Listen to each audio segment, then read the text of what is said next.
Revolusi itu bukan tentang menciptakan ketertiban, tapi tentang kekacauan. Paris berantakan. Jalanan dipenuhi teriakan kemarahan. Raja sudah mati. Gilotin bekerja tanpa henti. Kekuasaan berpindah tangan seperti permainan dadu. Siapa yang salah langkah, maka nyawanya jadi taruhan. Di tengah kekacauan itu ada satu pemuda yang tidak melihat kehancuran melainkan sebuah peluang. Seorang anak muda dari Korsika yang diejek karena logatnya, dianggap remeh oleh para bangsawan, dan nyaris tak dikenali sejarah. Tapi, saat orang-orang sibuk menyelamatkan diri, dia menyusun rencana.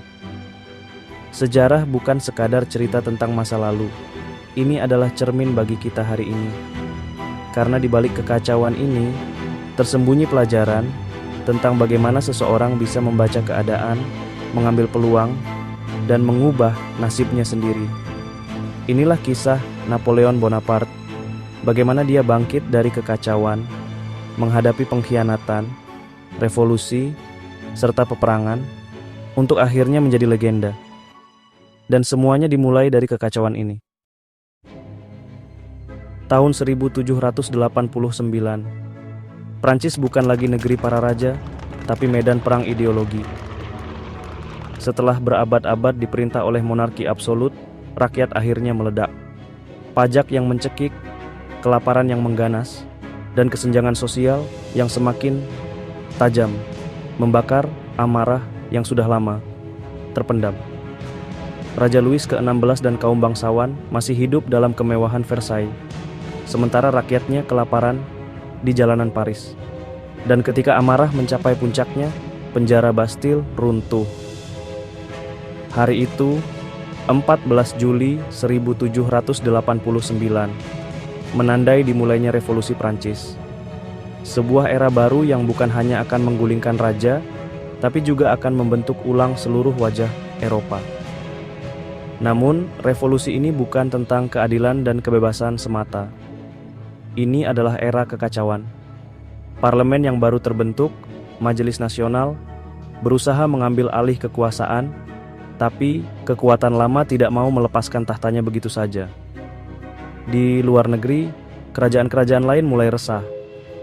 Jika Prancis bisa menggulingkan rajanya, apakah kerajaan lain bisa mengalami nasib yang sama? Eropa mulai bersiap menyerang. Di dalam negeri, kondisinya lebih kacau lagi. Revolusi yang seharusnya membawa kebebasan berubah menjadi panggung teror. Kaum revolusioner mulai memburu siapa saja yang dianggap sebagai musuh rakyat. Siapa yang menolak perubahan akan dipenggal. Dan dari sekian banyak korban, yang paling terkenal adalah Raja Louis ke-16 sendiri.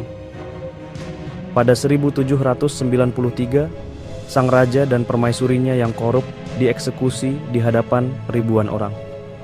Pemerintahannya jatuh, revolusi terus berlanjut, tapi Prancis tetap terperangkap dalam kegelapan. Sekarang, negara ini tidak punya pemimpin. Hanya ada ketakutan, pengkhianatan, dan darah di jalanan. Di tengah kekacauan ini, seorang pemuda dari pulau kecil di Laut Mediterania mulai menyiapkan langkahnya. Namanya Napoleon Bonaparte. Ia bukan bangsawan, ia bukan orang Paris, tapi ia melihat sesuatu yang tidak dilihat orang lain, yaitu kesempatan. Karena di saat orang lain sibuk bertahan hidup, Napoleon tahu bahwa kekacauan adalah lahan subur bagi mereka yang berani bergerak. Menjadi pahlawan di Prancis saat revolusi bukan jaminan keselamatan. Hari ini kau dielu-elukan, besok kepalamu bisa jatuh ke tanah. Napoleon belajar ini dengan cara yang pahit. Tahun 1794, setelah kemenangan di Toulon, nama Napoleon melambung. Tapi itu tidak berlangsung terlalu lama. Dukungan terhadap Napoleon lenyap saat Maximilien Robespierre, pemimpin yang paling berkuasa saat itu, digulingkan dan dieksekusi. Siapapun yang berafiliasi dengan Robespierre pada masa itu dianggap musuh negara. Napoleon pun masuk daftar hitam, pangkatnya dicabut, dan dia dikirim jauh dari Paris, nyaris menjadi orang buangan. Tapi dia tahu satu hal, di Prancis yang kacau ini, bukan keberuntungan yang menyelamatkanmu, tapi strategi. Maka, Napoleon memutuskan ikut bermain dalam politik. Dia mendekati Le Directoire, pemerintah eksekutif baru yang menggantikan Robespierre. Dia bersabar, menunggu saat yang tepat. Kesempatan itu datang pada 5 Oktober 1795, saat kerajaan mencoba merebut kembali Prancis. Pemberontakan itu bertujuan untuk menggulingkan pemerintahan Direktori dan mengembalikan tahta kepada keluarga Bourbon. Ribuan pemberontak royalis bersenjata mengepung Paris. Pemerintah panik. Mereka butuh seseorang yang cukup berani dan brutal untuk menghentikan kekacauan ini. Saat itulah mereka memanggil Napoleon. Tanpa ragu, Napoleon menempatkan pasukan artileri di titik strategis. Ketika massa mulai menyerang, dia memerintahkan tembakan. Ledakan pertama mengguncang Paris. Peluru grape shot menghancurkan kerumunan. Dalam hitungan jam, Napoleon memukul mundur ribuan pemberontak dengan hanya beberapa tembakan. Hari itu, bukan hanya pemberontakan yang dihancurkan, tapi juga keraguan terhadap Napoleon. Dalam semalam, dia berubah dari jenderal muda yang hampir dilupakan menjadi penyelamat pemerintahan Prancis. Dan kini, dia tidak hanya memenangkan perang, dia juga memenangkan kekuasaan. Napoleon telah mengambil langkahnya, tapi menang sekali tidak cukup.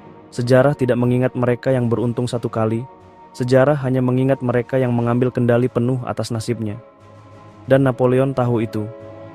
Setelah berhasil menghentikan pemberontakan royalis, Napoleon bangkit sebagai sang penyelamat Prancis. Para politisi di Paris yang sebelumnya ragu, kini tak punya pilihan selain tunduk padanya.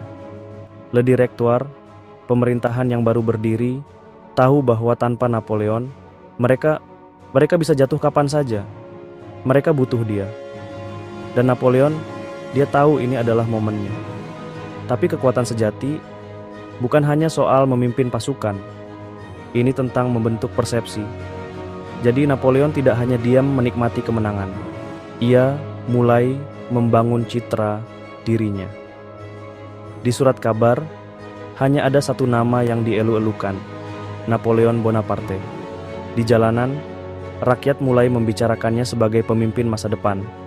Di ruang-ruang politik, Le Directoire mulai menyadari mereka mungkin telah menciptakan sesuatu yang tidak bisa mereka kendalikan. Napoleon tidak memberikan mereka kesempatan untuk berpikir terlalu lama. Hanya beberapa bulan setelah kemenangannya di Paris, Napoleon menerima tawaran yang akan mengubah takdirnya selamanya. Memimpin pasukan Prancis dalam kampanye militer Italia. Ini bukan hanya sekadar promosi. Ini adalah tiketnya menuju kejayaan. Italia adalah medan perang besar. Siapapun yang menang di sana akan menuliskan namanya dalam sejarah. Dan Napoleon tidak berniat hanya menjadi catatan kaki. Di hadapan pasukannya yang awalnya kelelahan dan tidak percaya diri, dia berdiri dan berkata, "Prajurit, kalian kelaparan, telanjang, dan terlupakan oleh negeri kalian sendiri. Aku akan membawa kalian ke tanah paling kaya di dunia. Di sana, kalian akan memiliki kehormatan, kejayaan, dan kekayaan." Sorak-sorai pun meledak. Pasukan yang semula putus asa, kini dibakar oleh api, ambisi Napoleon. Di saat itu, dia tidak hanya seorang jenderal, dia adalah seorang pemimpin sejati. Dan ketika pasukannya mulai bergerak menuju Italia, satu hal menjadi jelas. Napoleon tidak lagi hanya bagian dari revolusi ini. Napoleon adalah revolusi itu sendiri. Sejarah bukan hanya tentang masa lalu, tapi juga tentang bagaimana kita memahami dunia saat ini. Napoleon tidak lahir sebagai raja, bukan juga keturunan bangsawan. Tapi dia memahami satu hal yang membedakannya dari orang lain.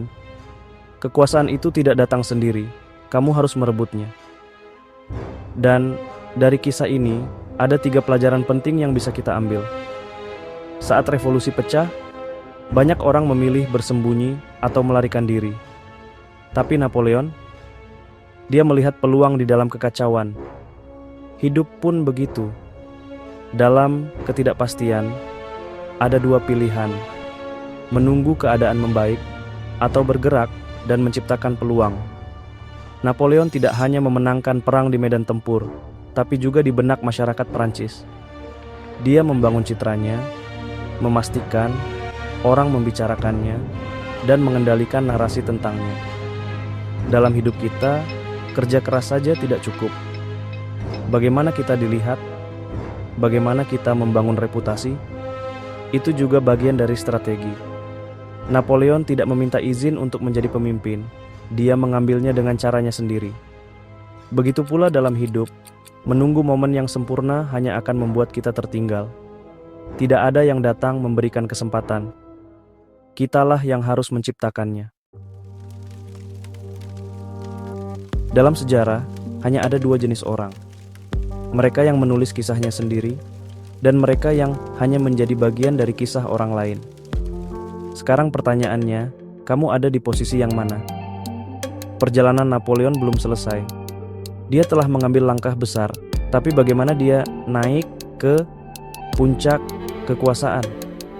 Bagaimana dia menggunakan strategi kekuasaan yang lebih besar untuk menguasai Prancis? Jawabannya ada di video berikutnya. Pelajari lebih dalam. Karena sejarah bukan sekadar cerita, tapi kunci untuk memahami bagaimana dunia bekerja. Terima kasih sudah menonton.